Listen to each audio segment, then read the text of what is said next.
के कार्यक्रम में जिसकी अध्यक्षता हमारे श्री मूलचंद बिन जी कर रहे हैं और इस कार्यक्रम में उपस्थित हैं सदर विधानसभा के पूर्व प्रत्याशी और समाजवादी पार्टी के राष्ट्रीय सचिव माननीय श्री अरशद खान साहब, समाजवादी पार्टी के प्रदेश सचिव श्री हिसामुद्दीन साहब, समाजवादी पार्टी सदर विधानसभा के अध्यक्ष श्री वीरेंद्र यादव जी, साथ ही सदर विधानसभा के महासचिव श्री कमाल आजमी साहब, और मैं विशेष रूप से बताना चाहूँगा कि कमाल आजमी साहब इस जनपद जौनपुर के पूर्व सांसद मरहूम अजीजुल्ला आजमी साहब के सुपुत्र हैं। श्री चंद्रशेखर यादव जी डॉक्टर साहब, श्री रामदुलाल गौतम जी प्रधान जी, श्री देवी प्रसाद विश्वकर्मा जी, मिथिलेश यादव जी, ओम प्रकाश यादव जी, मोती गुप्ता जी और तमाम हमारे सभी साथी, माताएं, बहनें, नौजवान साथी, बड़े छोटे बच्चे, सबसे पहले मैं आप सभी लोगों को बहुत बहुत बधाई और शुभकामना देना चाहता हूं बसंत पंचमी के पर्व का। आज सारा देश माँ सरस्वती की पूजा अर्चना करता है ताकि उनको ज्ञान मिले, उस ज्ञान के सहारे आगे बढ़कर वो अपने लिए एक रोज़गार ले सकें। मैं आज के दिन माँ सरस्वती से यही प्रार्थना करूंगा कि ये जो हमारे देश के हुक्मरान हैं, वो चाहे मुख्यमंत्री हो, वो चाहे प्रधानमंत्री हो, वो चाहे कोई डीएम हो, वो चाहे कोई एसपी हो, उनकी भी वाणी में विनम्रता होनी चाहिए। क्योंकि जो हमारा धर्म है, जो हमारी सभ्यता है, जो हमारी संस्कृति है, जो हमारी मान्यताएं हैं, वो आम जनता को जनार्दन के रूप में मानती है। मतलब आम जनता ही भगवान है। और ये हमारे जो भारतीय जनता पार्टी के लोग हैं वो हमें भगवान नहीं मानते, आम जनता को भगवान नहीं मानते हैं। वो आम जनता को केवल वोट देने की और टैक्स देने की मशीन मानते हैं। हमें आप सबको समझना हो, ये जो देश में मोदी की सरकार चल रही है, ये जो उत्तर प्रदेश के अंदर योगी की सरकार चल रही है, आज ये हमारे और आपके वोटों के कारण जो हमारे देश में लोकतंत्र है, उसके कारण ये सरकारें चल रही हैं। ये लोकतंत्र हम लोग इसलिए हुए क्योंकि इस देश का संविधान लिखा बाबा साहब डॉक्टर भीमराव अम्बेडकर जी ने। उन्होंने हमें और आपको एक वोट देने का अधिकार दिया। ये लोग जो भारतीय जनता पार्टी के मानने वाले लोग हैं, वो ये नहीं चाहते थे कि हमें और आपको वोट देने का अधिकार मिले।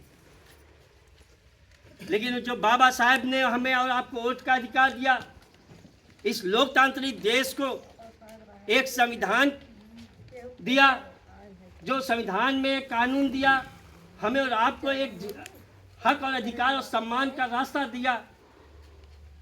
और इस देश के संसद के अंदर इस मोदी सरकार के गृह मंत्री अमित शाह कहते हैं कि आज अंबेडकर पुकारना एक फैशन सा हो गया है। लोग अगर इतना नाम भगवान का लेते तो उन्हें 7 जन्मों का स्वर्ग मिल जाता है। ये बयान मोदी सरकार के गृह मंत्री अमित शाह का है। तो मैं आज आप सबके बीच में इस अमित शाह को कहना चाहता हूं कि तुम मोदी मोदी चिल्लाना, हम अंबेडकर पुकारेंगे, तुम 7 जन्मों का स्वर्ग लेना, हम हक, सम्मान और रोजगार लेंगे।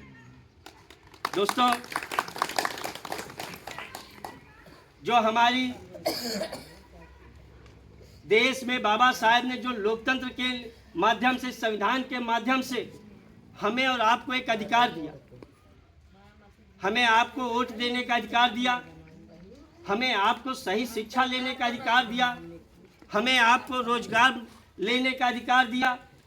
लेकिन आज ये जो सरकारें हैं हमारे इन अधिकारों पे कुचराघात करने का प्रयास कर रही हैं। बाबा साहब ने हमें और आपको एक आरक्षण का अधिकार दिया था, क्योंकि हम लोग पिछड़े तबके से आते हैं, हम लोग कमजोर तबके से आते हैं। और इस देश के जो मनवादी थे, जो सामंतवादी थे, जो हजारों साल से हमारे और आपके ऊपर राज करते रहे, उनसे हमें आगे बढ़ने का एक रास्ता और सीढ़ी एक औजार दिया आरक्षण के रूप में, उस आरक्षण को भी खत्म करने का प्रयास ये भाजपा की सरकार कर रही है। आप सब जानते हैं, आज अभी शाह साहब कह रहे थे, कुछ प्राइमरी विद्यालयों की बात कर रहे थे कि ये विद्यालय बंद कर दिए गए। सोचिए, वो आपके बच्चे जो सरकारी विद्यालयों में पढ़ रहे थे, अगर वो जब सरकारी विद्यालय बंद हो जाएंगे, कल अगर आप आर्थिक रूप से कमजोर हो जाएंगे तो क्या है आप महंगे प्राइवेट स्कूलों में अपने बच्चों को शिक्षा ग्रहण करा पाएंगे? जब आपका बच्चा सही शिक्षा नहीं ग्रहण कर पाएगा तो कैसे आगे बढ़ पाएगा? तो ये चूंकि भाजपा के लोग जो हैं वो मनुवाद को मानने वाले लोग हैं, वो सामंतवाद को मानने वाले लोग हैं, वो कभी भी हमारे और आपके लोगों को आगे बढ़ने का रास्ता नहीं देना चाहते। आज आप सोचो, ये जो हमारी माताएं बहनें बैठी हुई हैं, मैं आपसे पूछना चाहता हूं, क्या अगर बाबा साहब का संविधान ना होता तो आज आपको यहाँ पे बराबरी का दर्जा मिलता है या नहीं? ये जो हमारे जो लोग हैं, जो मनुवाद के पोषक हैं, वो कभी नहीं चाहते कि इस देश की माताएं आगे बढ़ें। अगर इन सबको माताजी तनी सुन ले, आज अगर बाबा साहब ने समाजवादी भारत का सपना देखा तो उसके बीच में हमको समझना पड़ेगा वो कारण क्या था। ये समाजवादी भारत की जो सोच है उसकी वजह क्या है? वो समाजवादी भारत जहाँ किसी भी जात के नाम पे किसी के साथ कोई भेदभाव ना होगा, वो समाजवादी भारत जहाँ पे किसी धर्म के आधार पे किसी के साथ कोई भेदभाव ना होगा, वो समाजवादी भारत जहाँ महिला पुरुष के नाम पे किसी के साथ कोई भेदभाव नहीं होगा। ऐसे समाजवादी भारत की सोच बाबा साहब भीमराव अम्बेडकर जी ने रखा था, सोचा।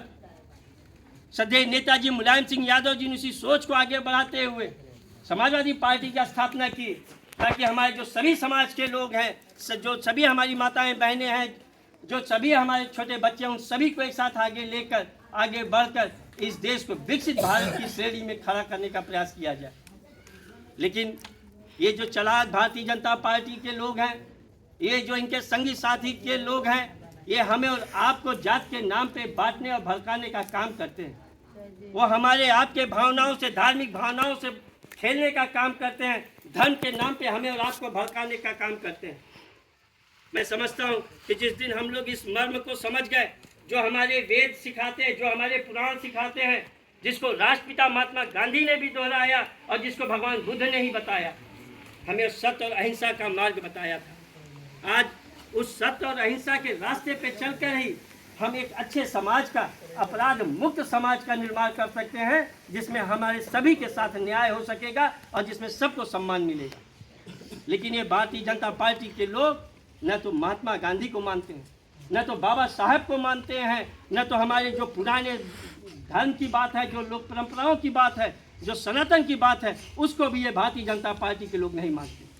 आज आप देख रहे होंगे सोशल मीडिया में तमाम ये जो शंकराचार्य हैं, इनके ऊपर अपशब्द बोलने का काम भारतीय जनता पार्टी के लोग कर रहे हैं। जो सनातन धर्म से चला आ रहा है, जो सनातन धर्म से चारों शंकराचार्य हैं, उन शंकराचार्यों को अपमानित करने का काम भारतीय जनता पार्टी और उनके संगी साथी लोग कर रहे हैं। हमें और आपको इससे बचने की जरूरत है। साथ ही साथ हमें खुद तो शिक्षित होना है, लेकिन हमें अपने बच्चों को भी शिक्षित करना है, क्योंकि आपने अगर उनको गलत रास्ता दिखा दिया और वो गलत रास्ते में जाके किसी गड्ढे में गिरते हैं तो उसके जिम्मेदार आप स्वयं होंगे। ये हमें और आपको तो राष्ट्रवाद का प्रेम दिखाएंगे, ये हमें और आपको धर्म का नाम पे बहकाने का प्रयास करेंगे, लेकिन इनका काम सिर्फ एक है कि किसी भी का बहाने सत्ता पे बने रहें, सत्ता पे काबिज होने के लिए ये सारे प्रोपेगेंडा रच रहे हैं। तो हमें इन सब चीज़ को समझना होगा और अपने लोगों को भी समझाना होगा। साथ ही साथ एक साथ एकजुट होकर, अभी लोग बात कर रहे थे पीडीए की, तो मैं समझता हूँ कि अब तो ये जो पीडीए है उसको सभी लोग समझ गए हैं। ये पीडीए की देन है कि समाजवादी पार्टी 37 सांसदों की पार्टी बनी और देश में आज तीसरे नंबर की पार्टी है। आज जब हम सभी लोग एक साथ एकजुट होकर आगे बढ़ेंगे तो निश्चित रूप से 27 में उत्तर प्रदेश के अंदर माननीय श्री अखिलेश यादव के नेतृत्व वाली समाजवादी पार्टी की सरकार होगी और फिर से हमारी जो माताएं हैं, उन जो बच्चियां हैं, उनको कन्या विद्या धन मिलने लगेगा। जो हमारी माताएं हैं उनको महिला पेंशन वृद्धा पेंशन मिलने लगेगा, सड़कें अब अच्छी हो जाएंगी, एम्बुलेंस की व्यवस्था अच्छी हो जाएगी, तमाम सारी चीज़ें आप देख रहे हैं। जो नीतियां समाजवादी पार्टी के सरकार में थी, आज उन सब चीज़ को ख़त्म कर दिया गया और भारतीय जनता पार्टी के लोग विकास का तो केवल नाम लेते हैं, लेकिन विकास का काम हमें कहीं कुछ दिखाई नहीं देता है। आप खुद देखो कि हमें और आपको केवल बरगलाने का, लड़ाने का, भिड़ाने का काम करते हैं। हमें इन चीज़ों से बच के रहने की ज़रूरत है। हमें अपने आप को, अपने समाज को, अपने परिवार को विकास के रास्ते पर ले जाकर आगे बढ़ना है और बाबा साहेब का जो बनाया हुआ संविधान है उसको समझना है, उसके रास्ते पे चलना है और बाबा साहेब के लिए हमें एकजुट होकर संघर्ष करने की ज़रूरत है। इसी के साथ ही मैं अपनी बातों को विराम देता हूँ और आप सभी लोगों को एक बार फिर से बहुत बहुत धन्यवाद देता हूँ। साथ ही साथ मैं उम्मीद करता हूँ कि हम सब लोग इस संघर्ष में एक साथ बढ़ेंगे और ये जो जात और बिरादरी की जो पुरानी परंपरा है उनको तोड़कर हम लोग एक नए भारत का, एक समाजवादी भारत का सोच रख के एक समाजवादी भारत बनाने के लिए किस संकल्पित होंगे। वो समाजवादी भारत जिसका सपना बाबा साहब डॉक्टर भीमराव अम्बेडकर ने देखा है, जिसका सपना डॉक्टर राम मनोहर लोहिया जी ने देखा था, जिसका सपना चौधरी चरण सिंह जी ने देखा था, जिसका सपना सर्जय नेताजी मुलायम सिंह यादव जी ने देखा था, जिसका सपना मानवर काशीराम साहब जी ने देखा था। एक बात